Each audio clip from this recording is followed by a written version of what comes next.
Standard English unit 2.2 two fables. तर यामधील आपण the two friends and the bear, दोन मित्रांनी अस्वल ही गोष्ट पाहिलेली आहे. आज आपण या गोष्टीवर पेज नंबर 38वर काही प्रश्न आणि काही शब्दार्थ दिलेले आहेत, तर ते पाहूयात. तर सुरुवातीला लिसन अँड आन्सर, ऐका आणि उत्तर सांगा. यामध्ये आपल्याला 2 प्रश्न विचारलेले आहेत पहा. यातील पहिला, who rushed out upon the friends, म्हणजे त्या 2 मित्रावर कोण चाल करून आले. आन्सर पहा, a bear rushed out upon the friends, म्हणजेच आपण पाहिलं आहे की त्या 2 मित्रावर एक अस्वल चाल करून येतो. त्यानंतर दुसरा प्रश्न पहा, where where they at that time, त्यावेळी ते दोघे कोठे होते. ते दोघे म्हणजेच ते 2 मित्र. Answer, they were passing through a wood, म्हणजेच ते जंगलामधून प्रवास करत होते. यानंतर याखाली आपल्याला काय माहिती दिलेली आहे पहा. Note that we do not use the apostrophe in phrases like its head.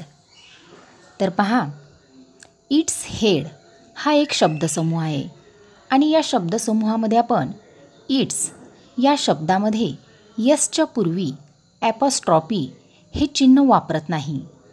म्हणजेच आपण इट्समध्ये यसच्या आधी ॲपॉस्ट्रॉफी देऊन इट्स हेड असे लिहित नाही. यानंतर याखाली काही शब्दांचे अर्थ दिलेले आहेत पहा. पहिला शब्द पहा, स्लाउच्ड, म्हणजेच walked away with its shoulders bent forward, म्हणजे काय, मान आणि खांदे खाली पाडून चालणे किंवा जाणे. यानंतर दुसरा शब्द पहा, comrade, means friend or companion, म्हणजेच दोस्त किंवा मित्र. त्यानंतर पुढचा शब्द आहे पहा, master bruin, means mister bear. तर या ठिकाणी लहान मुलांच्या कथामध्ये ब्रुइन हा शब्द अस्वल या अर्थी वापरलेला असतो. यानंतर पुढील शब्द आहे डेझर्ट, म्हणजे लिव्ह बिहाइंड. तर या ठिकाणी पहा, सोडून जाणे किंवा त्यागणे असा याचा अर्थ होतो. शेवटचा शब्द आहे पहा, at a pinch, means in an emergency, म्हणजे कठीण परिस्थिती किंवा अडचणीत. यानंतर पुढे डिस्कस, म्हणजे चर्चा करा. यातील पहिला प्रश्न पहा, why did the other traveller lie with his face in the dust, म्हणजे दुसरा प्रवासी मित्र आपला चेहरा धुळीत खुपसून का पडून राहिला. आन्सर पहा, the other traveller had heard that bears do not eat dead animals. He wanted to take a chance, so he threw himself flat down upon the ground and pretended to be a dead man. कारण त्या मित्रानं ऐकलं होतं की अस्वल हे मेलेल्या प्राण्यांना खात नाहीत, म्हणून तो एक चान्स घेतो. तो स्वतःला काय करतो, जमिनीवर झोकून देतो, स्वतःचा चेहरा धुळीमध्ये मागतो आणि मेल्यासारखे जमिनीवर पडून राहतो. सेकंड क्वेश्चन पहा, did the bear really whisper to the traveller, म्हणजे ते अस्वल त्या प्रवाशाच्या कानात खरेच कुजबुजले का. No, it didn't whisper to the traveller, म्हणजे ते अस्वल त्या प्रवाशाच्या कानात कुजबुजले नाही.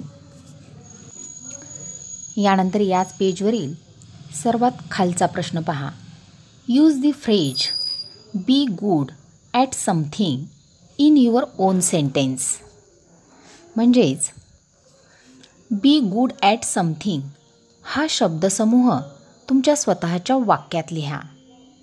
तर या ठिकाणी लक्षात घ्या, बी गुड ॲट समथिंग म्हणजे एखाद्या गोष्टीत तरबेज किंवा हुशार असणे. तर हा शब्दसमूह आपल्याला आपल्या स्वतःच्या वाक्यामध्ये उपयोग करायचा आहे. तर या ठिकाणी 2 वाक्य आहेत पहा. He is good at studies आणि they are good at swimming. यानंतर याखाली आणखी आपल्याला काय सांगितलं आहे पहा. Find the sentence in which it is used in this story. म्हणजेच या गोष्टीमध्ये आपल्याला बी गुड ॲट समथिंग हा शब्दसमूह कोणत्या वाक्यात दिसून येतो ते वाक्य शोधायचे आहे. तर स्टोरी जर तुम्ही वाचली असेल तर तुमच्या लक्षात येईल पहा, हा शब्दसमूह कोठे वापरलेला आहे. तर वाक्य आहे पहा, one of the travellers was good at climbing trees. विद्यार्थी मित्रांनो, the 2 friends and the bear या स्टोरीमधील पेज नंबर 38वरील ॲक्टिव्हिटी आपण पूर्ण सोडवलेली आहे. तर या ॲक्टिव्हिटीमधील प्रश्नांची उत्तरे आणि शब्दांचे अर्थ तुमच्या वहीमध्ये लिहून घ्या आणि त्याचे वारंवार वाचन करा.